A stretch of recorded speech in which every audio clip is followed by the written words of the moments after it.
Breaking news out of the entertainment world. There are reports legendary actor Sidney Poitier has died. Poitier was the first black actor to win an Academy Award for his role in Lilies of the Field, a trailblazing force in the golden age of Hollywood cinema. Poitier was best known for his roles in Guess Who's Coming to Dinner and To Sir with Love. Much of his work, both on and off the screen, centered around race and social justice. Poitier was 94 years old. Film critic Chris Bumbray joins me now. Chris, good morning to you. Let's talk about just an incredible career. Incredible. What do you think Sidney Poitier will be remembered for? I mean, 94 and a list of accomplishments miles long. How do you boil it down? It's really hard. You know, I mean, the thing is, Poitier was a legend among legends. It's funny because I just watched an interview with Denzel Washington the other day where he said that one of the biggest regrets of his career was the fact that him and Sidney Poitier never managed to make a movie together, right? So as you said, Sidney Poitier was the first black male to win an Academy Award. And in fact, for the last decade, has been the oldest living male to win an Oscar that was still alive after Ernest Borgnine died. And, you know, his career is just legendary, right? I mean, he was the first black leading man actor of probably in Hollywood history that was in mainstream films, you know, and that was considered a big box office attraction. And I think people don't realize how huge he was in the 60s. I mean, Lilies of the Field, In the Heat of the Night, A Raisin in the Sun. These movies were all massive, massive hits. And I mean, the thing is, he pushed boundaries in a lot of ways, too, though, because, you know, unfortunately, most roles that, you know, were given to black actors back then were stereotypical, you know, of the attitudes of the day. Poitier wasn't like that. He was a strong leading man.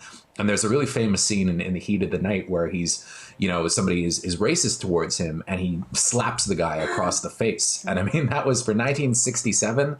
That was huge, and it ended up, you know, getting the movie banned in certain southern states, but wow, you know, was a massive financial success, you know, and I think he paved the way for everybody that was to follow. And off screen, a great guy too, you know, a constant champion for civil rights, always outspoken, you know, participated in the March on Washington in 1963, which was the dangerous thing for him to do, especially considering how precarious his position was in Hollywood at the time.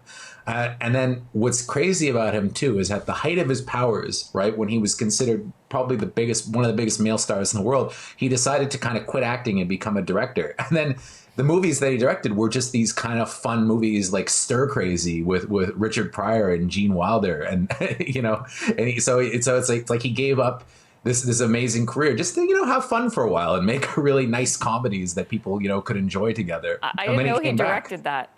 And why not? I mean, when you've done all this serious stuff, you get older, why not have some fun? I do want to ask you, because we talk about, you know, that golden age of television. How was he able to break through in the 60s? You know, it's tough to say. I mean, I think part of it is due to the fact that there were a lot of great directors in the era, like Joseph L. Mankiewicz, you know, who were trying to push ahead, you know, a different path, I think, for Hollywood. So he was cast in a movie called No Way Out, which presented him as this kind of young doctor who was forced to treat a convict who was racist.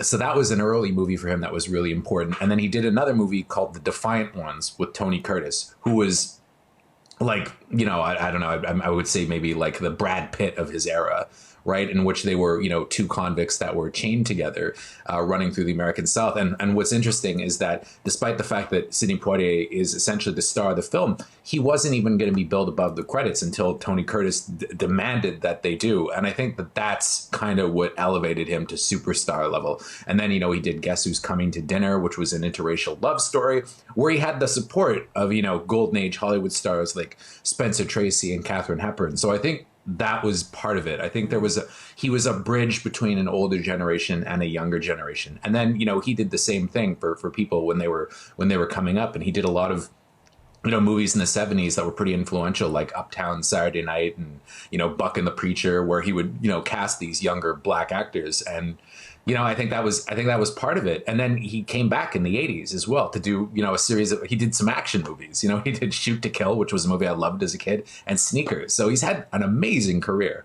And I didn't realize he was with Diane Carroll for many years. He was, and also married to a Canadian since the Yeah. 1960s, Joanna Shimkus. They've had one of the best marriages in Hollywood history. They've been married something like 50 years. So Wow. a great guy on screen and a great guy off screen too, apparently.